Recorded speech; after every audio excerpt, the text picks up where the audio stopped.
دوستو، ایک دفعہ کا ذکر ہے کہ ہندوستان پر ایک بادشاہ حکومت کیا کرتا تھا جو عدل و انصاف کی وجہ سے اپنی رعایا میں بہت ہی زیادہ مشہور تھا۔ اس کی انصاف پسندی کے قصے دور دور تک مشہور تھے۔ لوگوں کو انصاف دینے کے لیے وہ کسی عہدے اور رشتے کی پرواہ نہیں کیا کرتا تھا۔ اسی لیے کوئی رشتہ دار حکومتی امرا اور فجرا مکر و فریب، جھوٹ اور دھوکے بازی سے کام نہیں لیتے تھے، مگر پانچوں انگلیاں برابر نہیں ہوتیں۔ اس بادشاہ کا ایک وزیر بڑا بے ایمان تھا۔ وہ مال و دولت کے لالچ میں کچھ بھی کرنے کے لیے تیار رہتا تھا، مگر اپنی تمام تر حرکتوں کے باوجود وہ آج تک بادشاہ کی نظروں سے بچا ہوا تھا، کیونکہ اس کے خلاف کوئی فریادی دربار میں شکایت لے کر آیا ہی نہیں تھا۔ یہی وجہ تھی کہ اس کی بے ایمانی اور بدمعاشی روز بروز بڑھتی جا رہی تھی۔ وہ غریبوں، لاچاروں کو تنگ کرتا تھا، بے ایمانی کرتا تھا، امانت میں خیانت کرتا تھا۔ مگر پھر ایک دن ایسا ہی آ گیا جب وہ اپنے کاموں کے باعث بادشاہ سلامت کی پکڑ میں آ ہی گیا۔ ہوا کچھ یوں کہ ایک دن بادشاہ کے دربار میں ایک شخص عجیب و غریب مقدمہ لے کر حاضر ہوا۔ عدل کے حصول کے لیے آنے والے شخص کو جب بادشاہ کے سامنے پیش کیا گیا تو اس نے روتے ہوئے اپنی کہانی سناتے ہوئے کہا کہ میں آپ کے ہمسائے ملک کا رہنے والا ہوں۔ تجارت میرا کام ہے۔ میں تجارت کے ذریعے اپنی اور اپنے گھر والوں کا پیٹ پالتا ہوں۔ میں نے کافی عرصے محنت اور مشقت کر کے کچھ مال اور دولت، ہیرے جواہرات اور قیمتی سکوں کو ایک شکل میں جمع کیا تھا۔ ایک بار مجھے کسی ضروری کام کی وجہ سے اپنے ملک جانے کی حاجت پیش آئی، لہٰذا میں نے اپنا مال جو قیمتی سکوں کی شکل میں تھا ایک تھیلی میں سلائی کر کے امانت کے طور پر اپنے رہائشی علاقے میں متعین آپ کے وزیر کے حوالے کیا، اور میں نے اس سے کہا کہ میں کچھ دنوں کے لیے اپنے ملک جا رہا ہوں اور واپس آ کر تم سے یہ مال لے لوں گا۔ بادشاہ سلامت، مجھے کام کے سلسلے میں کچھ عرصے باہر ہی رہنا پڑ گیا۔ اب کچھ عرصے پہلے جب میں اپنے گھر واپس آیا اور کل جب اپنا مال لینے کے لیے حکومتی عہدے دار کے پاس پہنچا تو اس نے وہ تھیلی جو میں نے اس کے حوالے کی تھی وہ مجھے واپس دے دی، مگر وہ سلی ہوئی تھیلی لے کر میں جب گھر پہنچا اور گھر پر جا کر جب اس کو کھولا تو اس میں ہیرے جواہرات اور قیمتی سکوں کے بجائے کھوٹے سکے اور پتھر برآمد ہوئے، جنہیں دیکھ کر میں حیران رہ گیا۔ مجھے بڑی پریشانی ہوئی کہ میں نے تو قیمتی سکے اور ہیرے جواہرات اس شخص کے حوالے کیے تھے، مگر اب اس تھیلی میں کھوٹے سکے برآمد ہو رہے ہیں۔ میں الٹے پاؤں وہ تھیلی لے کر اس وزیر کے پاس پہنچا اور اسے بتایا کہ کس طرح اس تھیلی میں کھوٹے سکے برآمد ہو رہے ہیں، جبکہ میں نے اس میں ہیرے جواہرات اور قیمتی سکے ڈالے تھے۔ یہ بات سن کر اس وزیر نے سختی سے کہا کہ جس طرح تم نے مجھے سلی ہوئی تھیلی دی تھی میں نے اسی طرح اس تھیلی کو اپنے پاس حفاظت میں رکھ لیا تھا، لہٰذا تم جھوٹ بول رہے ہو، مجھ پر بہتان باندھ رہے ہو۔ تم نے اس تھیلی میں کھوٹے سکے ہی رکھے تھے جو آج بھی اس میں موجود ہیں۔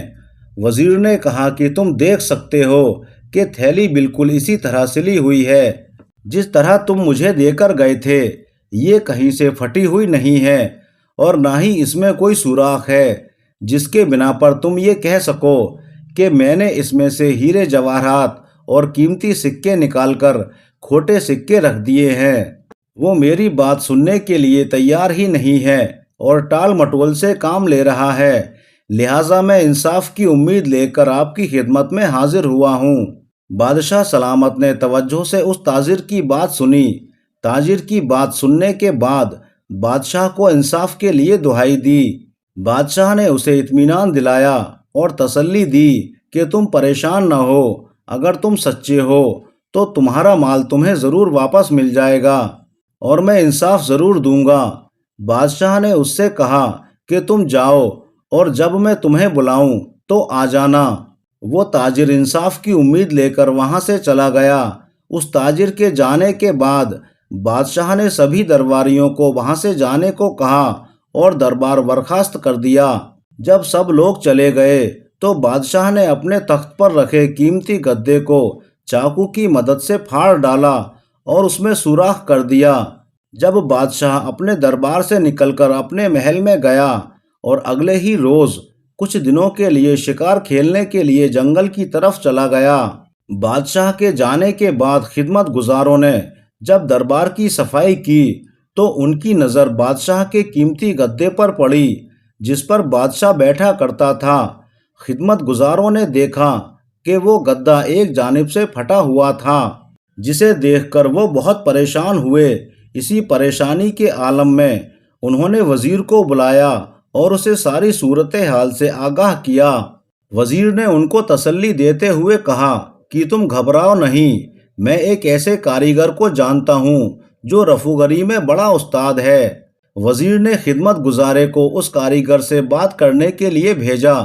خدمت گزار سمجھ رہے تھے کہ ان کی غلطی اور کوتاہی کی وجہ سے وہ گدا پھٹا ہے، لہٰذا کہیں ایسا نہ ہو کہ بادشاہ غصے میں آ کر انہیں کوئی سزا سنا دے۔ اس لیے انہوں نے ایک کاریگر سے کہا کہ ہم تمہیں اس گدے کی مرمت کا بڑا معقول معاوضہ دیں گے، بس بادشاہ کا یہ گدا مرمت شدہ معلوم نہیں ہونا چاہیے۔ اس کاریگر نے کہا کہ تم لوگ بے فکر ہو جاؤ، میں اس گدے کی ایسی مرمت کروں گا کہ تم بھی پہچان نہیں سکو گے کہ یہ کہاں سے پھٹا تھا۔ پھر وہ کاریگر اپنے کام میں مصروف ہو گیا اور تھوڑی دیر کے بعد اس نے گدے کو اس پہلی والی حالت میں تبدیل کر دیا تھا۔ خدمت گزار اس کاریگر کی بہترین کاریگری کو دیکھ کر بڑے حیران ہوئے تھے، کیونکہ وہ گدا کہیں سے بھی پھٹا ہوا محسوس ہی نہیں ہو رہا تھا۔ خدمت گزاروں نے کاریگر کی بڑی خدمت کی، اسے معاوضہ دیکھ کر رخصت کیا۔ کچھ دنوں کے بعد جب بادشاہ سلامت شکار سے واپس آئے، اگلے دن جب بادشاہ نے دربار لگایا تو اس نے دیکھا کہ جس گدے کو اس نے پھاڑا تھا وہ بالکل ٹھیک تھا اور وہ کہیں سے پھٹا ہوا محسوس نہیں ہو رہا تھا۔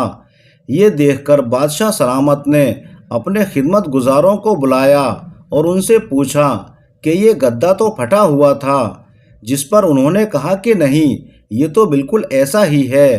بادشاہ نے ان کا جواب سن کر سختی سے کہا کہ میں نے اپنے چاقو سے اس گدے کو پھاڑا تھا، لہٰذا تم سب سچ بتاؤ کہ کس کاریگر نے اسے مرمت کیا ہے۔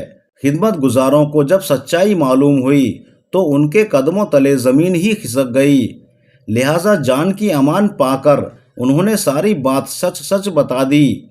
جب بادشاہ نے ان کو حکم دیا کہ جس کاریگر نے یہ درست کیا ہے اس کاریگر کو میرے سامنے پیش کیا جائے، فوری سرکاری نمائندے دوڑتے ہوئے گئے اور اس کاریگر کو تلاش کر کے بادشاہ کے حضور پیش کیا گیا۔ کاریگر بہت گھبرایا ہوا تھا اور کانپتا ہوا بادشاہ کے حضور پہنچا۔ بادشاہ نے اس سے سوال کیا کہ تم سے اس گدے کی مرمت کس نے کروائی؟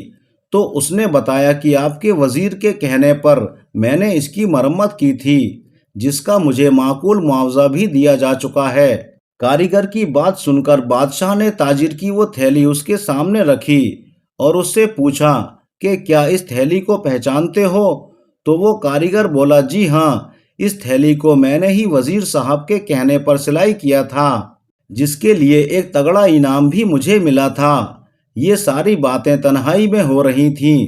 پھر بادشاہ نے دربار لگایا اور وزیر کو حاضر کرنے کا حکم دیا۔ سپاہیوں نے وزیر کو دربار میں حاضر کیا، وہ کانپ رہا تھا۔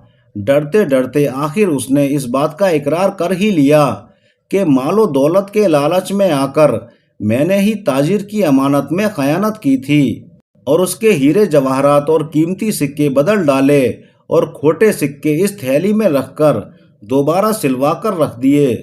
پھر بادشاہ نے اس تاجر کو بلوایا اور وزیر سے اس کی امانت لے کر تاجر کے حوالے کر دی، جسے لے کر وہ خوشی خوشی اپنے گھر کو چلا گیا اور وزیر کو بادشاہ نے زندان میں ڈال دیا۔ یوں انصاف کا بول بالا ہوا اور لالچ کا منہ کالا ہوا۔ دوستو، ویڈیو کیسی لگی کامنٹس کر کے ضرور بتائیے گا۔